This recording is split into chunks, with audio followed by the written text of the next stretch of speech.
the Diocese of Spokane, Washington. The story of the faith here began with the labors of Jesuit missionary priests, was sustained and nurtured by early immigrants to the region, and carries on today under the leadership of its current apostle, Bishop Thomas Daly. My motto as a bishop is "Into your hands, Lord." And that has always seemed for me to be the ultimate prayer of surrender and trust. Lord, I can't do this. Well, give this over to me and do it. And I think an apostle gives his life to the Lord.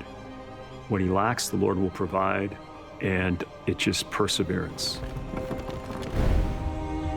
This is the story of the bishops of America, the shepherds of the past and the shepherds of today, who through their callings and ministry carry the church into the future. It's also the story of their parish, their church, the Cathedral.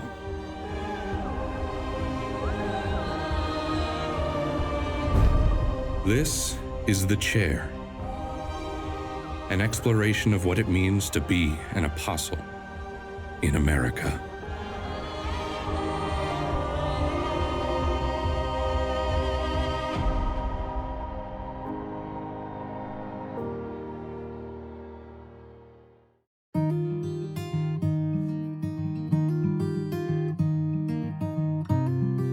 At the nexus of the Pacific Northwest's inland empire, on the banks of the Spokane River, is the city of Spokane, Washington, sea city of the Diocese of Spokane. The area that is now known as Spokane had been inhabited for thousands of years by Native American communities who thrived because of the abundant salmon runs in the Spokane River. There was such an abundance of salmon that the tribes in the area would often trade their salmon catches with the tribes of the Great Plains for bison meat. So we have a geographically wonderfully rich area in which people have been living and thriving. The Jesuits were some of the first missionaries in the Pacific Northwest. This began at the urging of Native peoples themselves, who asked that black robes come and minister to them. Father Pierre de Smet worked to establish missions in the Pacific Northwest with the Flatheads, the Coeur d'Alenes, the Kalispels, and the Colvilles.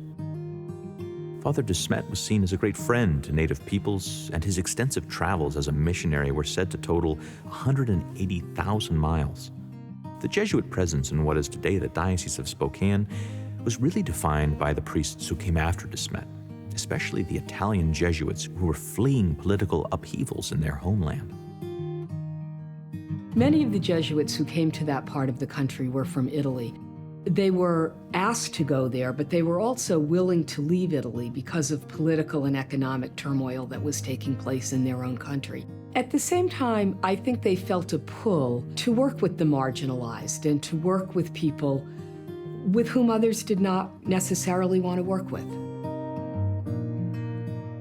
Father Cataldo was a Jesuit who really contributed significantly to the formation of Catholicism in the Pacific Northwest. He spoke 20 languages, both European and Native American, and was an extraordinary friend to and friend of the Native American communities.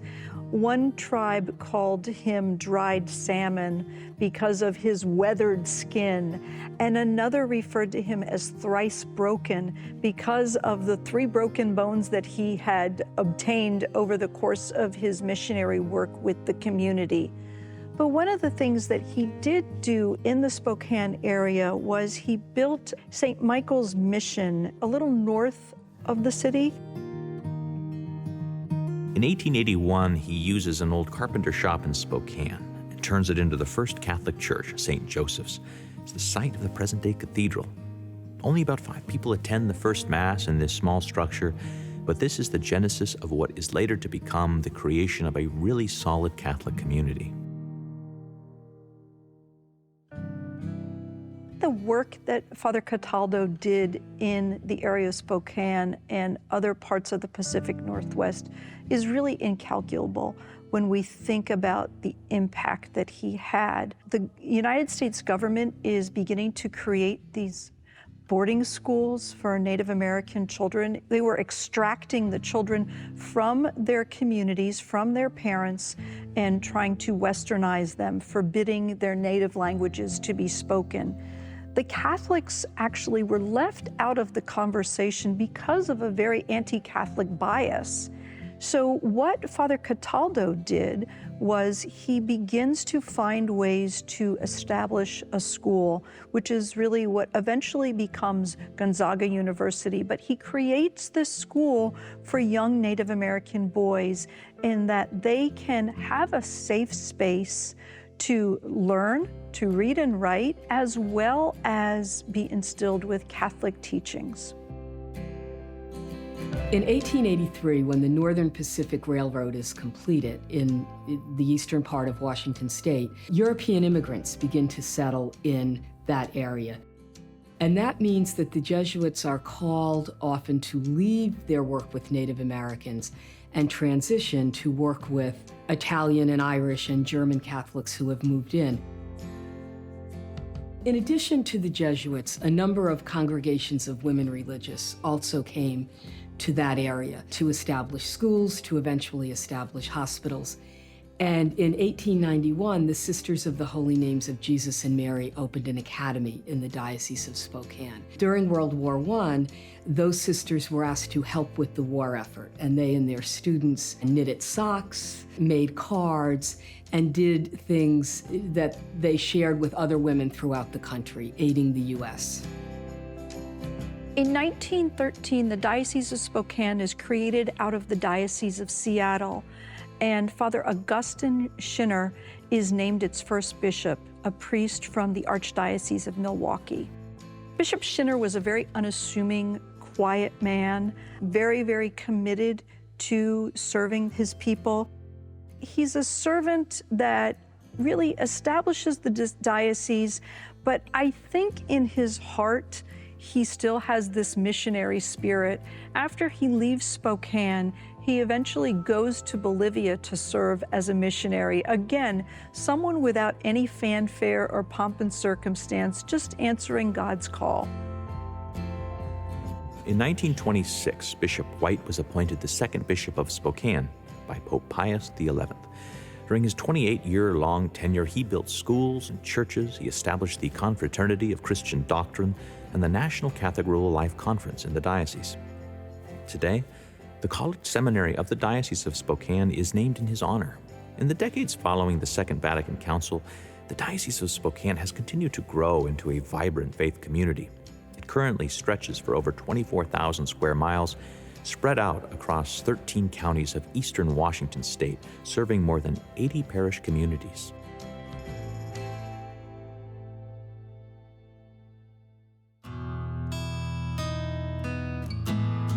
The heart of the diocese is Our Lady of Lourdes Cathedral. The roots of this parish go back to the simple, converted carpenter shop where Father Cataldo said Mass back in 1881. 5 years later, a brick church was built and named Our Lady of Lourdes.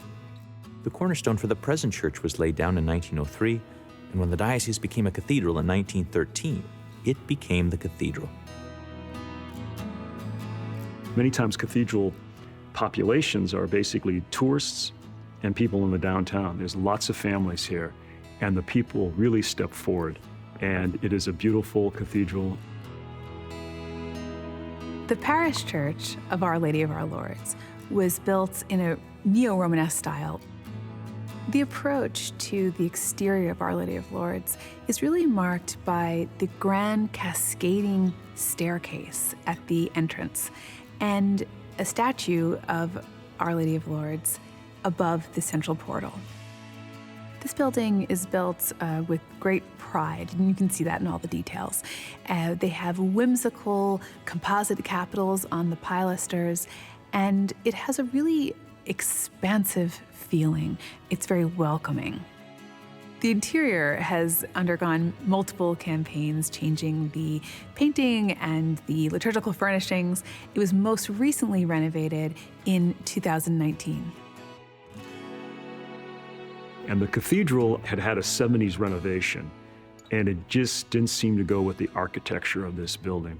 And as you'll see in this cathedral, the renovations have restored it to its past glory, to the present moment. And I think when we come to a beautiful church with the stained glass windows, with this marble, the new pews and everything, we see this as a place that is truly God's house. It took some time, but the generosity of the parishioners here, the tremendous cathedral. And I think we need places today more than anything else in this secular time that very clearly says this is sacred. The people are generous in charitable outreach here, but they're also generous in a place that is prayerful. The most prominent decorative feature of Our Lady of Lourdes Cathedral on the interior are the stained glass windows.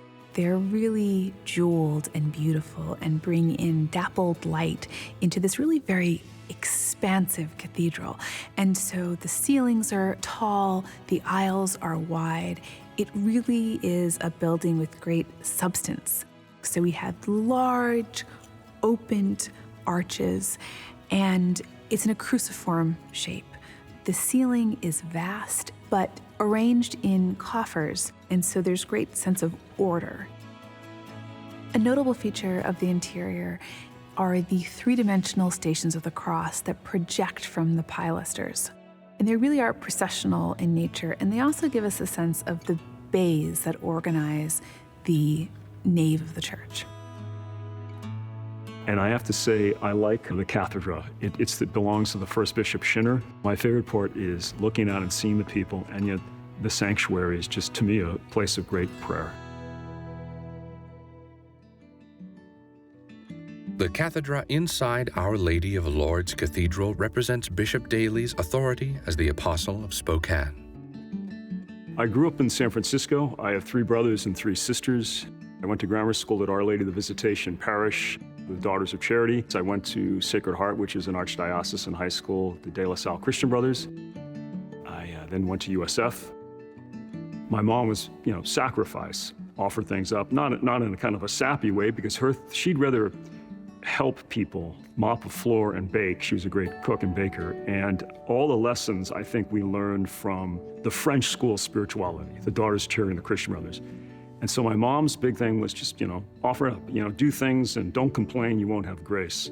But it was always, I think, a very genuine, because humor is very important in my family, and both my mom and my dad. I remember one of my sisters said one time when my mom goes, something about sacrificing, my sister goes, she said, sacrifice is not in my vocabulary. My mom goes, well, then salvation's not in your future. But I would say my vocation story has certainly the roots of my parents, who were very committed to the faith, certainly the example of the Daughters of Charity and the Christian Brothers. There was always a very close relationship between the brothers and the Archdiocese of San Francisco. We always had a chaplain, certainly the university. So I think the calling was there probably around 7th, 8th grade. To be honest with you, I was dating a girl, and she was getting ready to go to Ireland to do graduate school. And I talked to a priest who knew both our families, and he said, you've accepted the law school, which I was, here actually in Spokane at Gonzaga. And he said, nothing's worse than living with regret. And you've been given this little opportunity, try the seminary. If it doesn't work, you can leave. And that's what I did. I didn't particularly like it the first year, and the second year I had a pretty good experience.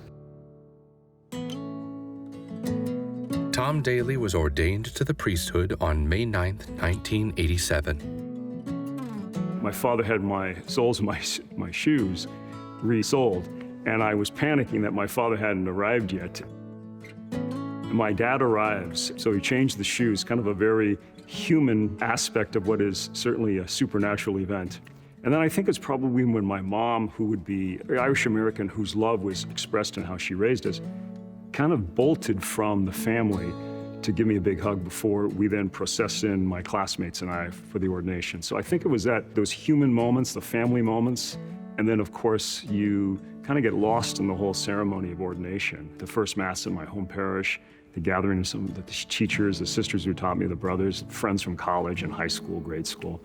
It was a very joyful time. And then I was in Marin County across the Golden Gate Bridge for 24 years, 5 years as an associate. And then I was assigned by Archbishop Quinn to a high school, Marin Catholic, and I was there for 19 years. And It was there that I did graduate studies at Boston College. So it was great to be in a community, those 24 years and build relationships. It's been a great life as a priest. I learned more how to be the bishop of a diocese from being president of a high school than I did any of my training. I used to say, our job is to get your kids into heaven, but we better get them into a good college before that. So I learned a lot to help young people grow in holiness, to come to know Christ, and especially the why behind what the church teaches. So important. After years of ministry as a priest of the Archdiocese of San Francisco, Pope Benedict named Daly Auxiliary Bishop of the Diocese of San Jose in 2011. When I found out I was going to be a bishop, I was at St. Patrick's Seminary for the annual meeting of bishops and vocation directors. The secretary of the Archbishop calls and says, please call. So Lori Miller was her name. I called Lori Miller and she says, the nuncio has called for you. Now, again, the nuncio doesn't call to ask, how do you think the Giants are going to do, anything like that. And the only diocese that was open in the West I knew was Baker, Oregon. So I called the nuncio, and at the time it was Sambi, and with the Italian accent, he says, the Holy Father has appointed you. Then you hear this rustling of papers. Auxiliary Bishop of the Diocese of San Jose, California. Do you accept? Well, I used to hear at Steers that you talk to your spiritual director. And I said, well, I don't know. I guess so, yes. He said, well, let me tell you, Father, I worked in the Holy Land. Many a time I walked the Sea of Galilee. And I remember those words of Jesus when he called the first apostles, and they left everything to follow him. You must do the same. This call is confidential. I will call you tomorrow. Click, and that was the end of it. I never would have thought I would be a bishop. I didn't quite know where bishops came from, to be honest with you. What surprised me when I was asked to be the auxiliary bishop in San Jose, I was the first auxiliary bishop they had, and that had been a diocese created from San Francisco in '81. So that was a surprise. On March 12, 2015, Pope Francis named Bishop Daly the 7th Bishop of Spokane. That was a call from Archbishop Vigano, and I was getting ready providentially to leave on retreat, the retreat for the province of San Francisco, which was always leading up and concluding the Tuesday before Ash Wednesday, and that was in 2015. And Archbishop Vigano had phoned me and said, the Holy Father would like to appoint you to Spokane. Do you accept? And I said, yes, and he thanked me. This was kind of very natural, I have to say that, because I would visit Spokane as the vocation director. I go to Lourdes. I've been to Lourdes every summer since '06. I just feel it was a very natural place. I like the beauty. I don't like heat, and I don't like palm trees. This seemed to be a lot of natural beauty, close enough to go home, on a flight. This is the only cathedral and diocese in North America entrusted to Our Lady of Lourdes. I'd say Mary took care of me. To be apostle, I understand apostles, again, one who's sent. As the apostles were sent out, not necessarily knowing where you're going or understanding always what to do, but you're doing this because you're called by the Lord. My motto as a bishop is, into your hands, Lord. And that has always seemed for me to be the ultimate prayer of surrender and trust. Lord, I can't do this. Well, give this over to me and do it. And I think an apostle gives his life to the Lord. When he lacks, the Lord will provide. It's just perseverance. What I found most challenging becoming ordinary is being asked, well, what are your priorities? My whole priesthood has been working with young people, faith formation, especially Catholic education. The second is vocations of the priesthood and religious life. Programs follow personnel, whether it's the Decade for the Rosary, the Eucharistic Adoration. You have the people pray. You make sure that a priesthood is seen as qualities that a good husband and father would have, or what we're looking for. I think you're committed to the truth of the gospel, the importance of Eucharistic adoration. I think a lot of times a strong pro-life stance helps, because part of priesthood today is proclaiming the truth with pastoral charity. And the third is the call to holiness and the salvation of souls. I think that has defined my priesthood and being a bishop. And those are goals that this diocese, I think, was open to. In the years since becoming bishop, Bishop Daly has worked to lead his people as a true apostle and shepherd of souls. When I became in my homily at the installation Mass, I talked about the importance of quiet. What I have found is with technology, there is a blurring of the boundaries of home life and work. And so often people have phones with them constantly. There's the expectation, you didn't get back to me. I believe that each person needs quiet time to listen to the Lord. To me, the best part of my day is the moments of quiet in my chapel before the Blessed Sacrament. A husband and a wife giving 3 minutes of quiet to the Lord is worth the hour that I spend because I don't have to get the kids ready for school. But I do think we have to be intentional about that.